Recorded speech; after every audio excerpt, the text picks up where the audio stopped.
नमस्कार शेतकरी बंधूंनो, स्वागत आहे आपलं कृषी संपत्तीमध्ये. आणि मित्रांनो, आपल्या राज्यातील सहकार विभागाने आपल्या राज्यातील पीक कर्जाची नियमितपणे परतफेड करणाऱ्या शेतकरी बांधवांसाठी अत्यंत महत्त्वाचा जो आहे तो निर्णय घेतला आहे. आणि या निर्णयामुळे आपल्या राज्यातील नियमितपणे पीक कर्जाची परतफेड करणाऱ्या लाखो शेतकऱ्यांना कोट्यावधीचा फायदा जो आहे तो होणार आहे.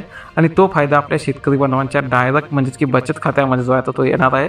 त्यामुळे अत्यंत महत्त्वाची माहिती आहे, महत्त्वाचा व्हिडिओ आहे. त्यामुळे या व्हिडिओला काळजीपूर्वक आणि शेवटपर्यंत पाहायला अजिबात विसरू नका. कारण की आपल्या शेतकऱ्यांनी 30 जूनपर्यंत पीक कर्जाची मुद्दल भरल्यानंतर जी काही रक्कम आहे, जे की आपलं पंजाबराव देशमुख व्याज सवलत योजना आहे, या योजनेत जे व्याज देण्यात येत असते, तर यामध्ये जो आहे तो बदल करण्यात आला आहे किंवा येणार आहे.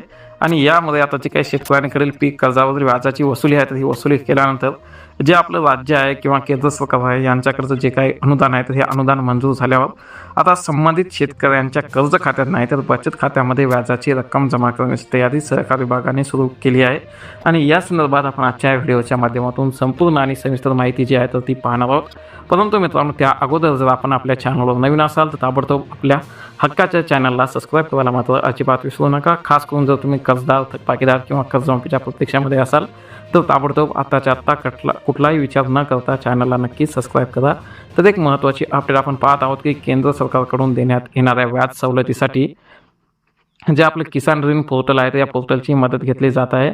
आणि आपल्या शेतकऱ्यांनी पीक कर्जाची वेळेमध्ये परतफेड करावी आणि त्यांच्यावरील व्याजाचा भार कमी करावा किंवा कमी व्हावा, यासाठी आपल्या शेतकरी बांधवांचं जे काही 3 लाख रुपयापर्यंतचं अल्पमुदत पीक कर्ज असते, तर या पीक कर्जासाठी आपल्या नियमित कर्ज शेतकरी बांधवांना माहीत आहे की डॉक्टर पंजाबराव देशमुख व्याज सवलत योजना जी आहे तर ती राबवली जात असते.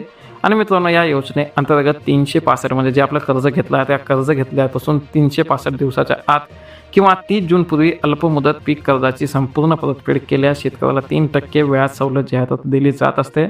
आणि केंद्र सरकारही 3% व्याज सवलत देते, म्हणजेच की 3 आणि 3.6%. आणि अशा परतफेड करणाऱ्या शेतकऱ्यांना राज्य सरकार 1% अतिरिक्त व्याज पुन्हा देते, म्हणजेच की शेतकऱ्यांना 3 लाखापर्यंतचं संपूर्ण कर्ज जे आहे तर ते व्याजमुक्त असते. आणि केंद्र सरकारची सवलत मिळवण्यासाठी किसान ऋण पोर्टल तयार करण्यात आले आहे. आणि यावर राज्यातील अल्पमुदतीच्या पीक कर्जदारांना संपूर्ण डाटा संकलित करण्यात आला आहे. मात्र राज्यातील व्याज सवलत देण्यासाठी प्राथमिक सेवा संस्था तालुका स्तरावर प्रस्ताव सादर करत असतात आणि त्यानंतर जिल्हा उपनिबंधकाकडे हा प्रस्ताव सादर केला जातो. आणि मित्रांनो, त्यानंतर पुन्हा राज्याचा डाटा संकलित केल्यानंतर शेतकऱ्याला व्याज सवलत दिली जात असते. आणि या प्रक्रियेत मुद्दल परतफेड करताना शेतकऱ्यांकडून व्याज वसूल केले जात नाही. आणि वित्त पुरवठा केलेल्या संस्थांना राज्य पातळीवर व्याज सवलत अनुदान मंजूर झाल्यानंतर रक्कम जी आहे ती वितरित केली जात असते. आणि आता यामध्ये बदल करून ही जी काही रक्कम आहे तर ती आता थेट आपल्या शेतकरी बांधवांच्या आधार लिंक म्हणजे की DBTद्वारे आधार लिंक असलेल्या खात्यामध्ये जमा करण्यात येणार आहे. आणि त्यामुळे आपले नियमित कर्ज शेतकरी बांधवांसाठी ही एक अत्यंत महत्त्वाची अपडेट आहे, महत्त्वाचा हा व्हिडिओ आहे. तर आपल्या जास्तीत जास्त शेतकरी बांधवांना हा व्हिडिओ, ही माहिती, अपडेट नक्की शेअर करा. चॅनलवर नवीन असाल तर नक्की चॅनलला सबस्क्राईब करून सोबतचं बेल आयकॉन दाबायला अजिबात विसरू नका. धन्यवाद.